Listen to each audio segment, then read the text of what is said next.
Bom dia, gente. Hoje a gente vai estar falando da regulação da pressão arterial, tá? E já adiantando para vocês, vou estar dividindo em dois, porque assim, essa regulação da pressão, ela tem dois sistemas, o longo e a longo prazo e a curto prazo, então daí o do longo prazo é mais pesado, então daí eu preferi dividir para vocês, tá? Vamos começar. Então, a regulação da pressão arterial, tá? Ela é uma função fisiológica mais complexa, porque tem que estar a todo momento, né? Assim, verificando se está baixa, se está alta, o que vai ter que fazer, tá? Então, essas ações são integradas em todo o sistema cardiovascular, renal, neural, endócrino. Então, tudo está envolvido. Então, é bem mais complexo, tá? A gente lembrar que a pressão arterial, né? Ela é aquela pressão exercida na parede do vaso, tá? E podemos ver a pressão arterial sistólica e a diastólica, tá? Então, cada uma vai ter os valores normais, que são a sistólica até 13, mais ou menos, né? Que daí não é classificado como hipertensão, e a diastólica até o 90 ali também é considerada como normal, tá? Ela é determinada pelo produto do débito cardíaco vezes, né, o produto vezes a resistência vascular periférica. Se vocês forem estudar em outros artigos, ou às vezes vocês escutam falar sobre resistência vascular total, resistência cardíaca total, tá? Mas é tudo a mesma coisa, tá? A resistência da passagem do sangue nos vasos, tá bom? E assim, só para a gente lembrar também que assim, a PA ela depende do débito cardíaco e dessa resistência, então tudo que interfere no débito cardíaco e na resistência vai estar interferindo na PA, tá? Então, a regulação do débito cardíaco. Então, o que está influenciando o débito cardíaco, o que está influenciando a pressão arterial, tá? Se o débito cardíaco, nas outras aulas eu falei para vocês que assim, é a frequência cardíaca vezes o volume sistólico, então se a gente aumentar tanto a frequência cardíaca quanto o volume sistólico, o débito cardíaco vai aumentar. E aumentando o débito cardíaco, aumenta também a pressão arterial, tá? Então, daí aqui, né, nesse gráfico, eu falo que a variação está relacionada ao aumento ou à diminuição do volume sanguíneo circulante, né, o volume sistólico, e o aumento ou diminuição da contratilidade do músculo cardíaco. Então, e a frequência cardíaca, né, por estar na forma. Mas por que eu vou aumentar ou diminuir a contratilidade do músculo cardíaco? Nos slides após aí eu vou estar explicando também assim, por que a força do miocárdio, né, na ejeção do volume do ventrículo esquerdo, o que vai estar influenciando isso, né, no débito cardíaco e, né, vai estar aumentando ou diminuindo, né, a pressão arterial, tá? Tem a regulação da resistência vascular periférica, tá? São 3 mecanismos que assim, alteram essa resistência, tá? E hoje a gente vai estar falando de 2 praticamente, e o 1 seria dessa aula posterior, tá? A resistência, né, vascular periférica é determinada pelos vasoconstritores e vasodilatadores. Então, conforme está aqui nesse desenho, que é bem pequenininho, mas é só para vocês entenderem. Se eu tenho uma vasodilatação, então eu tenho um vaso dilatado. Então, o fluxo sanguíneo vai passar ali sem problema nenhum, não vai ter resistência. Agora, se eu restringir, né, a diminuir a luz desse vaso, então ele vai ter mais resistência, ele vai ter mais trabalho para estar passando esse fluxo sanguíneo, tá? Então, esse mecanismo vai estar regulando a resistência, vai estar aumentando ou diminuindo, e se isso diminui ou aumenta, vai também diminuir ou aumentar a pressão arterial, tá? O sistema nervoso simpático é um mecanismo que, assim, por mecanoreceptores, eles vão estar identificando a pressão está baixa ou está alta. Ah, ela está alta, então a gente tem que diminuir. Ah, não, ela está baixa, então a gente vai ter que aumentar essa pressão, né, para o organismo estar trabalhando normalmente, manter, né, a homeostase, né, manter o equilíbrio, tá? E tem o sistema renina, angiotensina e o aldosterona também, que são mais humorais e renais, tá? E seria a longo prazo. Então, a gente vai estar falando na próxima aula. Então, uma pessoa em repouso ou em atividade, né, que ela vai estar sendo estimulada, ela vai ter que alterar e regular essa PA, tá? Então, por exemplo, a pessoa está fazendo exercício físico, ela vai ter que aumentar a frequência cardíaca. Ela aumenta para melhorar a oxigenação dos tecidos, vai estar recrutando mais. Então, se aumenta a frequência cardíaca, aumenta a PA, tá? Mas, nossa, professora, então os atletas que correm, que faz, né? Imagina uma pessoa na partida de futebol que vai estar toda estressada ali e vai estar correndo. Então, porém, depois, em outras aulas, vocês vão estar vendo que tem uma regulação, que assim, essa é a regulação rápida, tá? Mas tem o treinamento, certo? Por isso que a gente treina os atletas para quê? Para que o nosso organismo regule. Realmente, ele precisa de uma frequência mais alta, mas isso não vai interferir na pressão, tá? Então, daí tem para manter o equilíbrio. E daí, como eu falei para vocês, a gente divide essa regulação da pressão arterial em curto prazo, que é rápido, e a longo prazo. Ah, professora, esse curto prazo, por quê? Porque às vezes a gente precisa rapidamente alterar, né? Então, por exemplo, ou atividade, né, que a gente vai precisar alterar, ou por exemplo, até uma parte como se fosse de instinto, por exemplo, animal, que seja, se ele leva um susto, se está com medo, se você está em perigo, você vai ter que, né, alterar todo o seu sistema para estar recebendo toda aquela carga, tá? Então, isso também, o medo aumentam a pressão arterial. Por quê? Porque o sistema nervoso, né, ele vai estar ativando mais a frequência cardíaca, tá bom? Dependendo do local que você está, às vezes muito frio, então tem a vasoconstrição, então isso vai estar também alterando o volume sistólico e etc, tá bom? Então tem esses reguladores.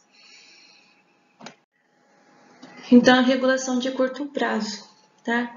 A gente vai estar falando do reflexo barorreceptor e o quimioreflexor, o quimiorreceptor também, tá? E o sistema nervoso autônomo, tá? Com o sistema simpático e o parasimpático, tá? Os barorreceptores são sensores de pressão, tá? Então, baro de pressão, receptor, né? Então, a gente vai juntando. E são localizados nas paredes do seio carotídeo e do arco aórtico, tá? Vocês vão ver também aí mais para frente, crosta aórtica, é a mesma coisa. E o quimioreflexor é estimulado ao perceber mudanças marcantes de concentração de O2, né, de oxigênio, ou CO2, gás carbônico, no nosso sangue, tá? E o sistema nervoso autônomo, tá? O simpático, tá? O simpático, ele tem efeito sobre o nó do sinatrial, e o sinatrial, que a gente lembra daquela parte da anatomia, né? Da anatomia do coração, que é o nódulo que vai estar estimulando, vai estar regulando a frequência cardíaca, tá? Então, se a gente vai estar estimulando o simpático, a gente vai estar tentando aumentar a frequência cardíaca, e nisso, aumentando a frequência cardíaca, aumenta o débito cardíaco, que aumenta também a pressão arterial, tá? O efeito do músculo cardíaco aumentando a contratilidade, tá? Do músculo cardíaco, aumentando o volume sistólico, tá? Porque depois eu vou estar explicando. E o efeito das arteríolas, tá? A vasoconstrição, né? Que daí vai diminuir a luz do vaso e vai dando uma maior resistência, tá? E a gente também vai estar vendo, por exemplo, a gente tem o volume, né, no nosso corpo, que ele tá, assim, tá circulante, certo? E tem o volume, né, que é o estressado e o não estressado. E o não estressado é o que estão nas venículas, né, que estão ali ainda recebendo CO2, etc., mais parados, recebendo para depois entrar na circulação. Porém, se eu tenho essa vasoconstrição, esse sistema, por exemplo, todo aquele sangue que estaria naquela parte, se tem não estressada, ela vai ter que ir para a parte estressada. Então, vai aumentar o volume sistólico e aumentando o volume sistólico, aumenta a pressão arterial, tá? Aqui. Isso, tá. Então, gente, os barorreceptores, eles funcionam como mecanorreceptores que percebem a variação de pressão arterial por meio de estiramento. Então, eles vão estar, não sei se vai dar para mim mostrar aqui, tá? Eles estão aqui, ó, os barorreceptores. Eles estão aqui no arco da aorta. O que acontece? Se eu tenho uma pressão alta, né? Enfim, não precisa de um motivo. Se essa pressão está alta, o que vai acontecer nessa artéria? Ela tem um tamanho, ela vai estirar. Então, né, por causa da pressão, que ele vai estar colocando mais pressão nessas artérias. Então, se eu tenho esse estiramento, por causa dessa variação de pressão, ele vai estar sendo estimulado para mandar essa informação lá para o centro cardiovascular, né, e o centro respiratório, tá? O aumento dessa pressão é causado pelo estiramento, tá? E daí, por exemplo, a frequência do disparo dos nervos aferentes, eles são maiores. Então, ele vai mandar mais estímulos lá para o centro cardiovascular, avisando, né, que assim, está tendo uma alta pressão. Então, ele vai mandar pelo sistema simpático, tá? Estímulos para diminuir essa pressão arterial, tá? E daí ele pode atingir, né, pode regular pelo nodo sinoatrial, pela contratilidade, tá? E reduzindo essa pressão arterial. O que eu tenho que falar para vocês também? A gente lembra que assim, essa parte de parasimpático e simpático. O sistema simpático, né, ele vai responder às pressões baixas, tá? E assim, ele passa aqui, né, vocês podem ver, tem o nervo vago e o nervo glossofaríngeo. Então, o nervo vago né, assim, ele responde pelo parasimpático. Então, se a PA está muito alta, o que o parasimpático vai acontecer? Ele vai receber pelo nervo vago, ele vai ativar o parasimpático. O parasimpático, o que vai fazer?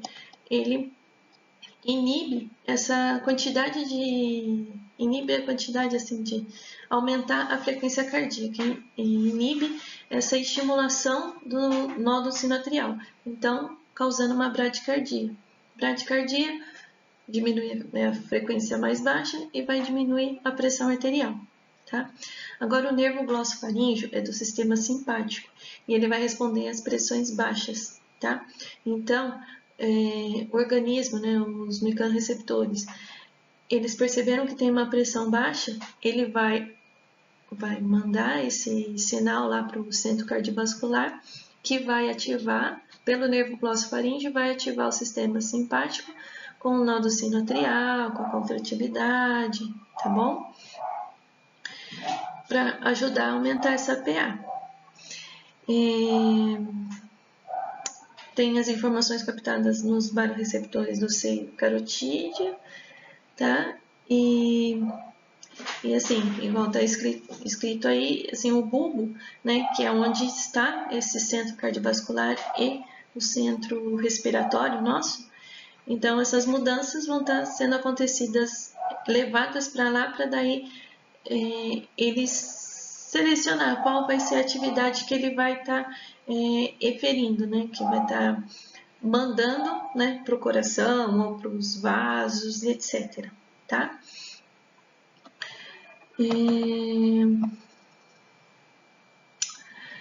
Então, assim, por exemplo, né, falar para vocês exemplificar também. Se a gente tiver um acidente, tiver uma hemorragia, tá?